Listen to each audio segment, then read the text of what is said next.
Кара суунун Будалык айылында алмабак мындан 3 жыл мурда түптөлгөн. Түркиядан алынып келинген жарым карлык көчөттөр учурда тегиз түшүмгө кирди. Интенсивдүү бак заманбап ыкма менен каралып, тамчылатып сугарылат.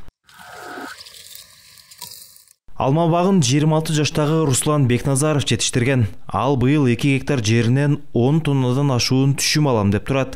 6 айда бышып жетилген мөмөлөр акырындык менен териле баштады. Мында алманын 2 сорту бар.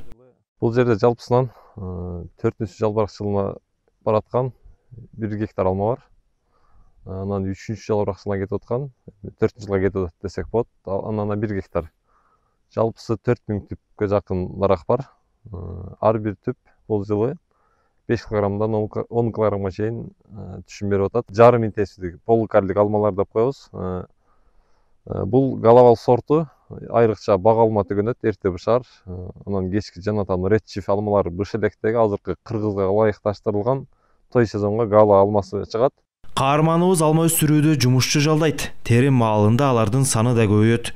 Учурда алмалар жеринде сатылып, ортомчулар аны Орусияга жөнөтүшөт.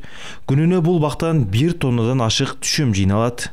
3-4 адам келди, талашып келишти. Анан өзүбүздүн мамиле кылып жүргөн баштагы акаларыбызга бердик алманы. Россияга дешет, жергиликтүү базарга деле дешет. Азыр өзүбүздүн базарда деле алма жок. Мындай сапаттуу калибры өтө чоң эмес, кичине орто, сочный болгон алма азыркы учурда базарда жок. Ошонусуна кызыгып алышат азыр. Бул алмалар гала алмасы, кышка дагы сактаса болот. Бирок буну эч кандай сактоого азыр муктаждык жок.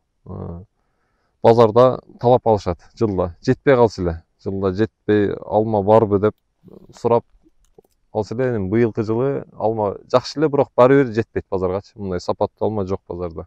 Мында ар бир алмага өзгөчө мамиле жасалат. Анткени алыска экспортко чыккандыктан сабагы үзүлүп калбашы керек. Багбандын айтымында мөмөнүн кыска сабагы анын узакка сакталышын шарттайт. Алманы өзүнө өйдө карап көтөргөндө эле алма чыгат да. Мына жерден оңой эле бошоп, мына өйдө карап басканда эле мына алмалар өзү терилип атат да. Сонун сабагы менен терилет, ушундай болупчу. Бекназаров мындан сырткары 1 гектар жерде кулпунай, кайнаалы жана шабдаалы сыяктуу мөмө жемиштерди да өстүрөт. Түркиядан түрдүү көчөттөрдү алып келип, багбандарды камсыздайт. Сыймык Марат уулу, Мунар Арызбек уулу, ЛТР, Ош облусу.